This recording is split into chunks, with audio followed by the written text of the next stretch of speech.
என்னது இது? திருவிளையாடல் சரஸ்வதி சபதம் படத்துல வர்ற மாதிரி ஒரே பனிமூட்டமா இருக்கு.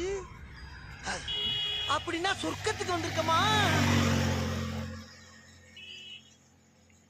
நீங்க